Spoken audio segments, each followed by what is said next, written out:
the best of times, you walk me through my darkest days. Why must I turn around? I ask myself.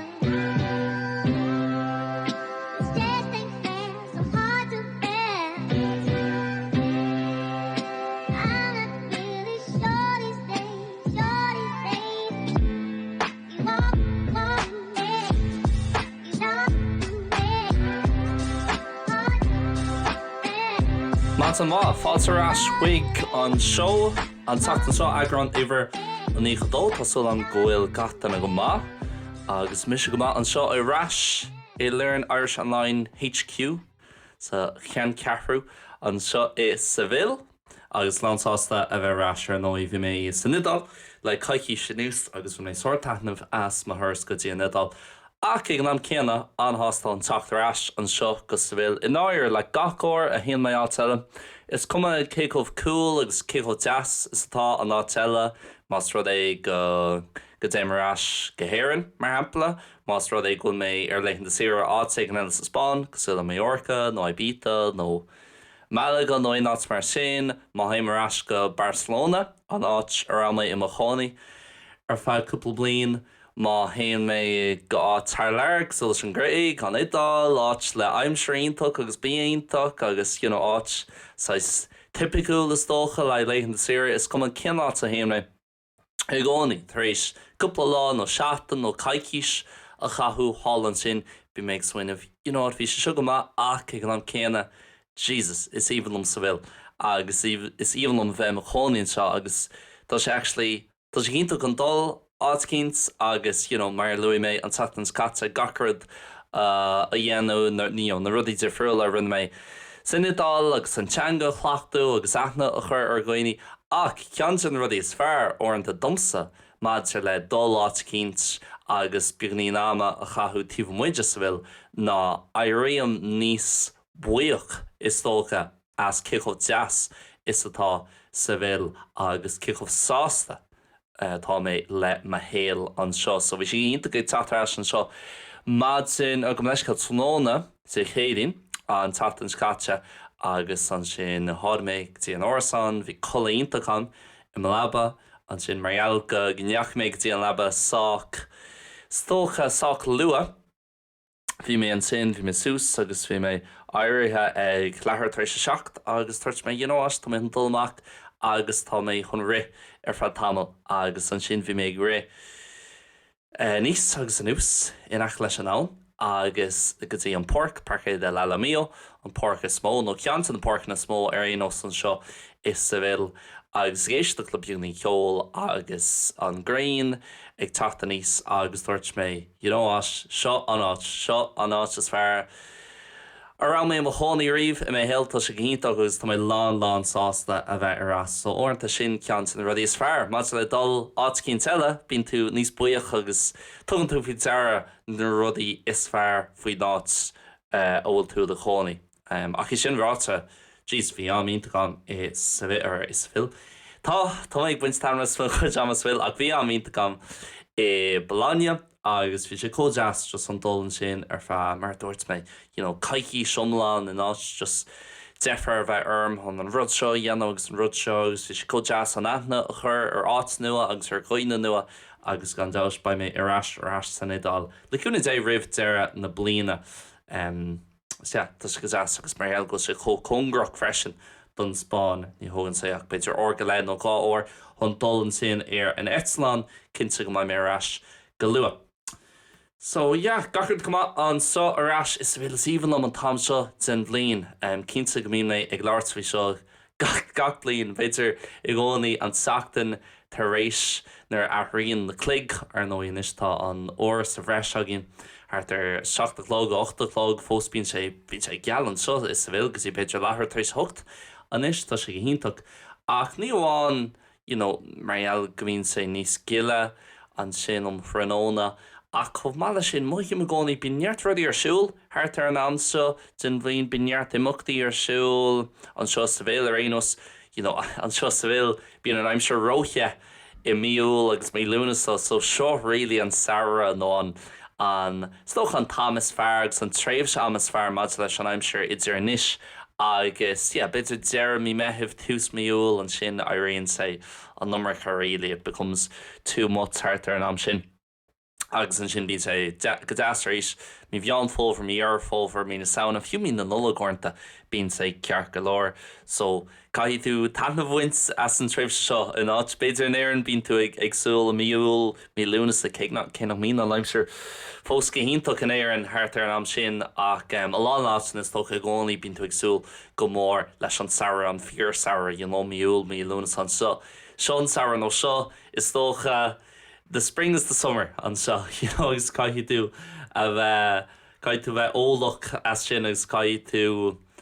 é sin a chuineal is tócha I dhéon sin agus tosa I a chónaí an seo. Comála sin bí neartford ar siúil, hartar ná sud san bhliain maidir leis an sport mar hempla tá an F1 arás sin an tagart seachtainúil don F1 mars glach ar Gaeilge Weekly so ag buint tanamh an F1 ach an céadchúplarás gen séisiir ní ar an seansa go rilí iad a eáil bio mar gcónaí an céadchúplarás bíonn siad ar siúil san áis agus bíonn siad ar siúil agus 6 chlógar madsan, 7 chlógar madsan an Sapáin, an Tsín, an Astral áitnig so le sin ceapam an deir seachtain seo ba sé Bahrain so ní bhaid sé sin róchan a ní bhaid sé sin róú a beidir actually it's night race I Bahrain bíonn ar siúil I rith na híthe an sin so bíonn ba sé ar siúil níos am hartar 2 clog 3 clog an seo san Europe so ag tanú le sin freisin soccer ní me gafa leis an soccer ach mar hempla tá si tatanis go dtí an business end of the season mar deirtar sólán chluhí cabhrú ceannis agus leat ceannis agus an chluhí is tócha níos tábhachtaí ar siúil so neart rudaí neart imachtaí ar siúil tá rugby ar asma tá simad sa rugby an Heineken de Cup is ar siúil an sin ag an tíir seachtainna agus just tá sé go deas agus ceapan freisin bín méid láirtrí seo orintanta ar an budcréile orintanta le rudaí defriúlas a saoil ní bhíonn sé an rud é féin a bhíon mar an rud is fearr ach actually an tréimh se am a ribh an rud óil tú agsúil leis mar hempla leithean de sira orintanta má tá tú ag dul ar leithean de sira beidir an céad seachtains bhí bealtainna mar hempla an rud is fearfaí sin orintanta ní bhíonn sé actually an teachtain a bhíonn tú thar lear a bhíonn tú ar leithean de sira I mí bealtainna ach bíonn sé an caiicís ribhré in bhfuil tú I gcónaí agsúil leis na leithean de sira agus tá gur níl a cúpla lá fáca agus ba min sin ba min snidal ba min sa Spáin ba mé péát agus a rud céan is tócha leis an tamsúd an bhliain mar bíon landín agsúil le mí methimh miúil mí lúnasa agus an aimsir beagní níos deise agus ba sin níos gile breisir an sin an frenóna agus beidir go siad ag dul ar leithean de sira ag dul go féile cheol ag dul go whatever beidir mas rud é ggóil tú sir don saoire agus tá tú gobar mar bhúnsáir nó ag gobar mar léochttóir mar hemplan í caiith tú bheith gobar tréimh seam sin ach ar ríis orintanta mí aibran mí bhealtainna sin actually an tréimh seam is fearr mar you're in good form mar deirfá agus tá tú ag tanú go mór leis an sos sin nó leis an rud sin a bhaid tú ag déanú so orintanta sin actually an rud is fearr freisin maidir leis an tréimh seam seo maidir leis an tarach is tócha do mé gcónaí chláirsfaí an tréimh seam seo ach an tarach de spring sin an tanam atá air. Ach ar an bud an tatan so níl mar an tanam an tatan sa thugan tá mé an Desert Island Discs a dhéanamh ceapan agus ba mé ag láirt brígnín ceapan go maiid aithne ag an gud is mód so chuoine géisteach leis an budcréile seo ar Desert Island Discs nó an formas nó an smaoinemh sin ar aon ag peocha amachgus tócha. Níos am an bhfuil sé actually na Harán nó na Halbam is fearr leat agus na Halbam nó beit actually go say na Harán a bhéfá géirí torchlat mas rud é gur ort beidir dul go Desert Islands ar fad níos am ar fad a héal ar fad nó ar fad cúpla seachtain agus ní rá tú an am a géisteach le cúpla áran sa friúil ceapan 7 nó 8 sréidir le peocha is seo é ar BBC Radio 4 na BBC Radio 3 tá se anna chaú agus tá sé an sin na blianta anéis so mé hunna sinna dhéanamh an teachtain seoganas ba mi sé peocha amach is tócha na Harán is fearlam rilí nó na Harán is tábhachtí domsa héal agus ag láirt beaganín fuú. Níl sam an féidirlam ní ceapan go féidirlam actually na Harán a chur isteach agus písa den Arán a chasú ar an budcréile mbearla ar chomh ceart agus copyright agus mar sin agus gach mé é sin a cheachail amach beidir gur féidir am 5 second nó 3 second a chur isteach. Ach ar éonos sin an plán le haid an tatan sugan. An tatan seo ní mór plán a cúpla rudí scríb sé sagam an seo agus is dócha rud ar mé ag smuoine faoi beidir bíoganín ar mádin agus sin is dócha le déine tá mé tar éis tuairt deara Gomín sé na rudaí beaga sa saoil a bhí na cabhrú go mór lomsa stocha hartar míohin nó gábhíohin inis rinne mé podcréile ag láirt faoi na rudaí is tábhachtí dumsa I me héal chun cabhrú lomsa íon céigmíne a chathú lán ama lom féin, mar tá na gnóthaon agam agus bím na gnótha leis an opair agus tá mé ima chonaí inis san órasán lom féin ní leanta an eán so. Is dócha mar dhealar sin Bíon ar bheith chormach agus bíon ar an iireachta chur seach chun ara ó thuirt don féin agus just rudaí difriúla dhéanamh I rith na seachtain ar rith an lei chun cabhrú lom chun a bheith mothú go maith chun a bheith in good form ar ís mar dearfá. Agus is dócha neartan rudaí ar an méid láirt faoi ar futhú ar an budcréile sin na rudaí céanna is dócha tá scríb síos agam an seo. Ach rudaí me Tá mé tíirtaréis sais tuairt fhí deara le cúpla seachtain na nús sin na rudaí beaga sa saoil agus go tábhachtach agus atá siad. Tá sé similnis gohfuil le haigh lán daoine agus is dócha mar go mbíonn mi sé gulpair ar lína agus bhí mé gulpair ar an laptop ó chud smód an lá. Stocha tugann tú fhí deara rá, bíonn an saoil bíonn casta agus níl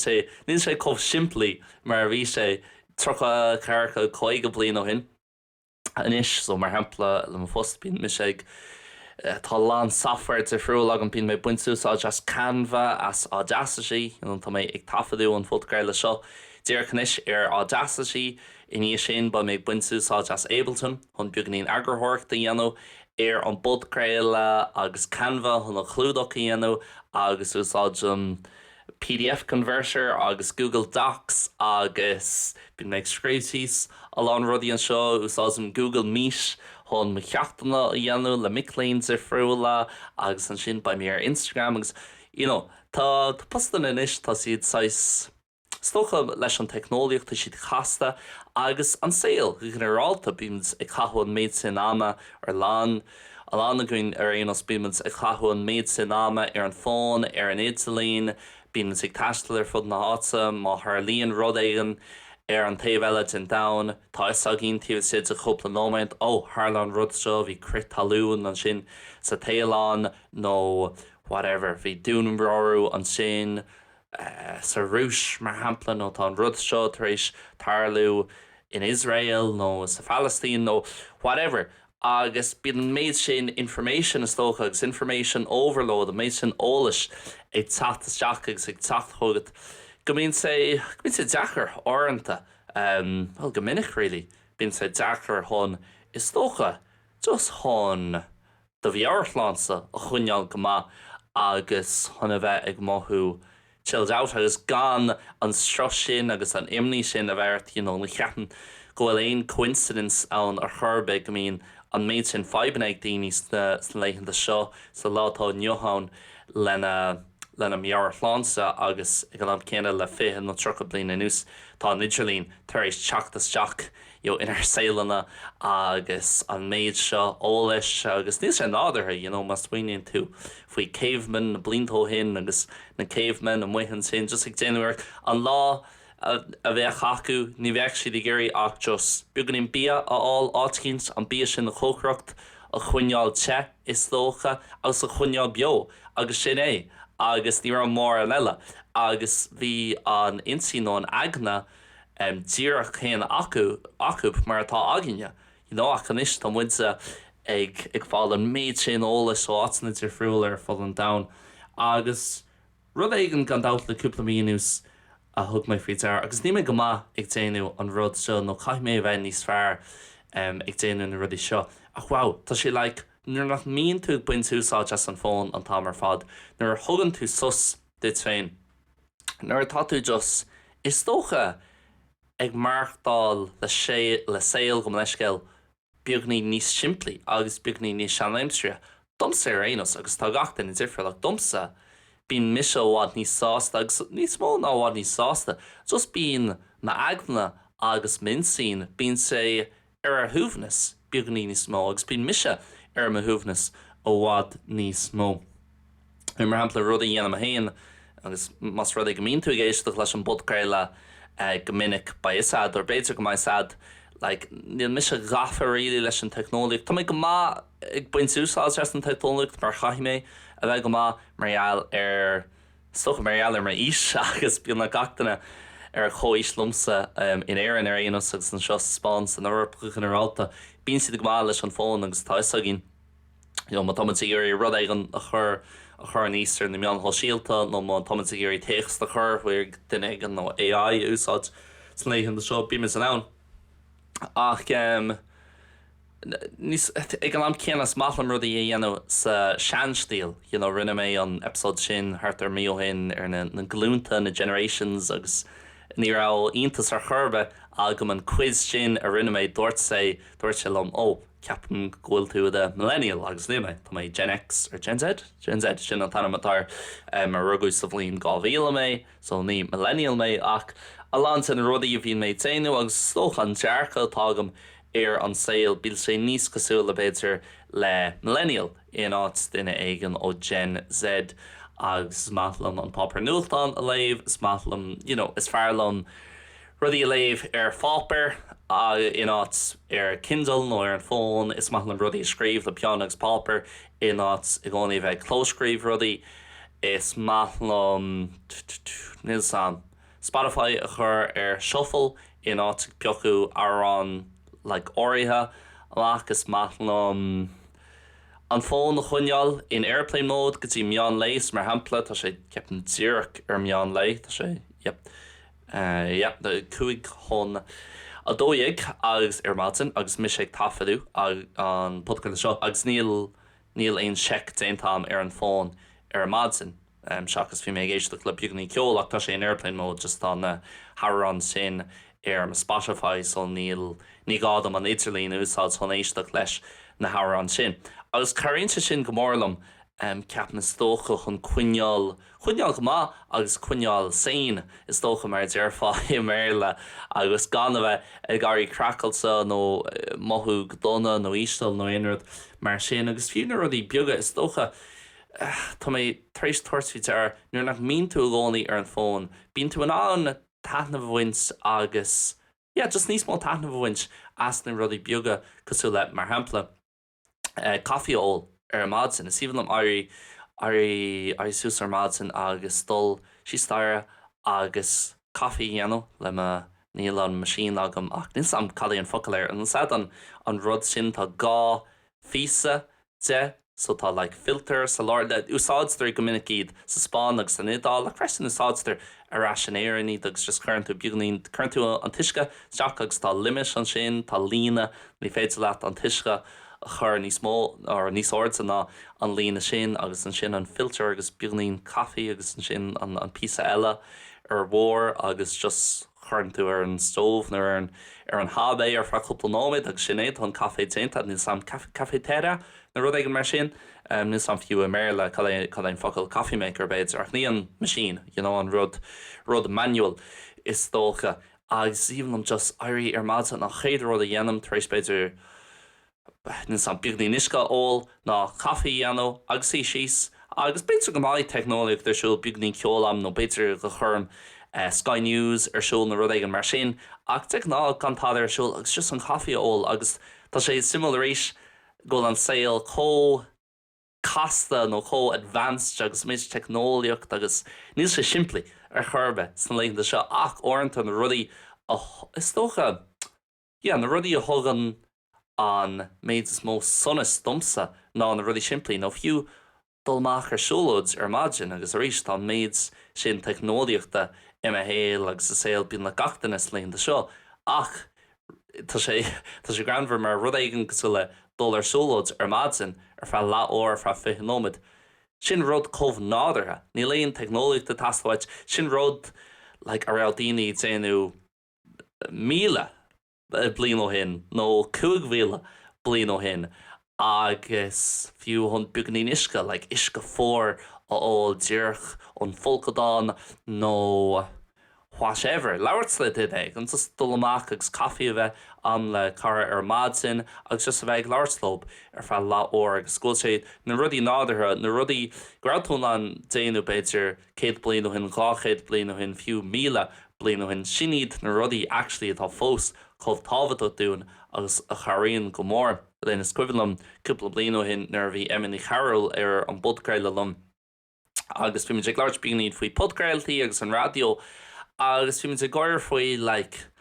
a rééis I réon na technoliaachta, the technological area, agus AI, agus céchomh casta, agus atá rudí. Tá sé simú le 10 bliain anús agus 2 bliain ag anús is dócha inis tá podcrailtaí tar rééis like ar chomh mór sin agus chomh popular sin, ach sé tá podcrailtaí chomh simplí. Ní leabhar nach, well, mar hapla ar an budcrail seo Thomas sé láirt agus tá mic an, agus sin é ní léon special effects really, nó ní léon rud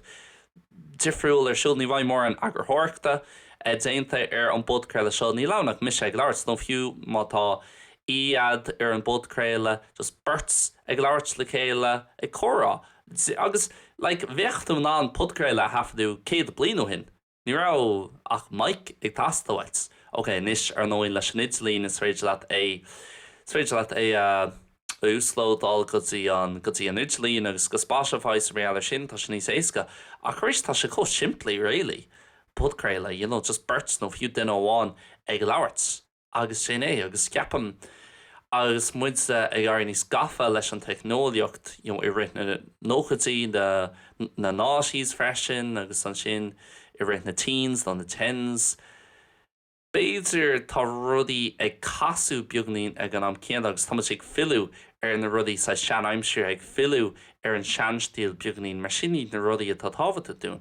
Córdsa agus rudaí a ól cos le caffi agus isca agus a bheith tíomh mu faoin éir a bheith ag déanú aclaíochta,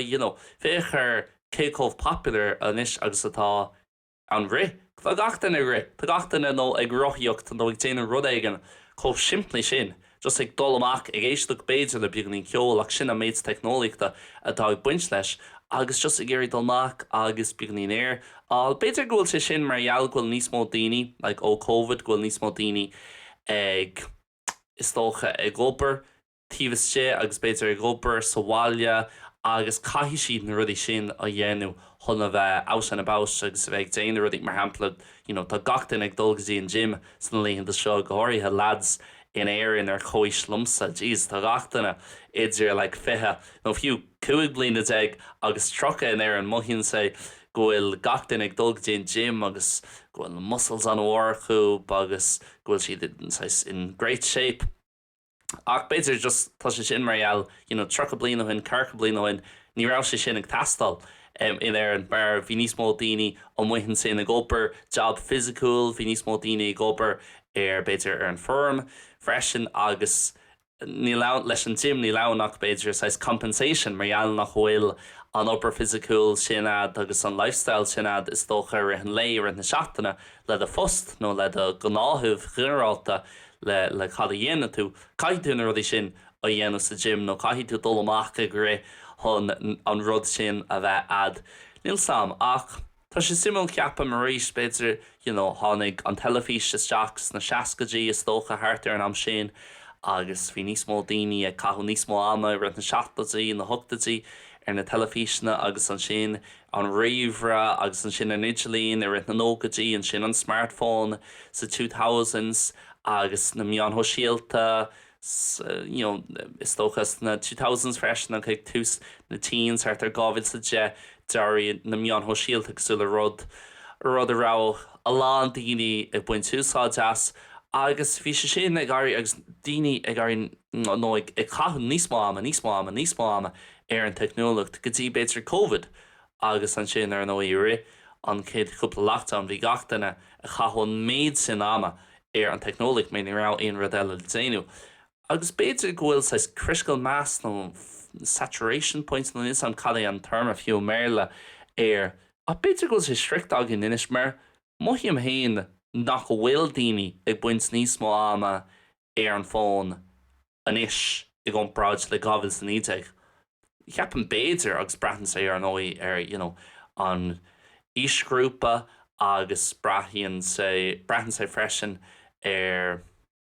mar hampla cáhfuil tú, beidir tá difricht idir éire áit nach bhfuil an aimsir róheas agus bíon daoine tíobh siad an teach níos máma gcomhpráid len seo sa Spáin ach mohiúmanis daoine ar chois lumsa ghfuilmuid béidir ag bra beagnaí níos lú an technóleg níos luúar an fón ghfuilmuid dhéirí rudaí a dhéanamh sa seanstíal agus ghfuilmuid beagnaín sin tuirseach as gachar a dhéanamh an fón agus ghfuilmuid just dhéirí rudaí a dhéanamh stíal níos analog agus stíal níos seanáimse agus just ghfuilmuid beidir ag bra beidir just ghfuil mis ag airí níos sinna níl sam beidir ghfuil daoine níos óga fós comh gafa leis an fón nó níos gafa leis an fón agus an technoliacht níos mó ná beidir cuaig nó 10 mbliain ó hin níl sam ach muhím ghfuilmuid ar lantíní ghfuilmuid ag éirí fiú just na rudaí nádartha choráta a bheith agin le daoine eile a bheith tíomhmuid an teach a bheith muochmhaoin gan na gcónaí a bheith éisteacht le Rudaígan leis na earphones just a bheith gan aon turn a bheith agin just an fuam nádartha is dócha timp na háte ag éirí na sam a bheith ag déanamh aclaíocht agus just ag déanamh rudaí nádartha is dócha listen nímas ag dul aisce hunter gatherer lifestyle nó inot mar sin ach níl sam bhí méid swinine beagnaí faoi sin ar mád sin agus cheap mé beidir go méid sé simúl chun leabhart faoi beagnaí an bodgréil agus gandáis nuair bhíon mise ag is dócha ag chaithú níos mó ama ag déanamh iireacht chun saol nádartha a bheith agam agus ag leabhart le níos mó daoine agus a bheith tíomhmuid an teach ag déanamh aclaíocht a gan mór an ama a chaithú ar an fón agus ag airí ar mád an beidir beagnaí níos luatha ag 7 nó ag 8 nar bhíon airí na gréine in áit slípan a bheith an go dtí 10 clóg ar mád sin gan mór an scáilán a bheith agam is tócha rih dul chola tá sam gur clichés atá tú agus bhfuil sé beagnaí le dránach agus orintha tá tú just tá mé dhéirí ar chléic nó leabhar a chathú ar Instagram agus just a bheith scrollál tríd na reels defriúla agus na fóseós na greengrafna defriúla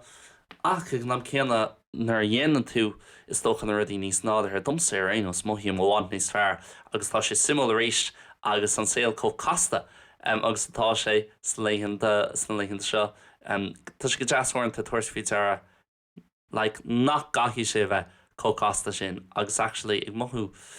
nó ag marachtáil is dócha I meallach nó is stíl beagnaí níos sealaimse actually caríonn sa mór leat agus bíonn tú níos mó idir thuúfnas ní bhíon an méid sin strasart ní bhíon an méid sin imníart agus mar eile sin tá tú an áit níos fearr chun déalál leis na rudaí níos casta agus déalál leis na rudaí beidir nach dat ní leat sa saoil mohiúm pís le pís a ghfuil Gaeilge Weekly ag athrú go putcréile fear sa self-help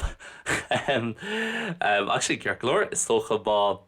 tá sibse ag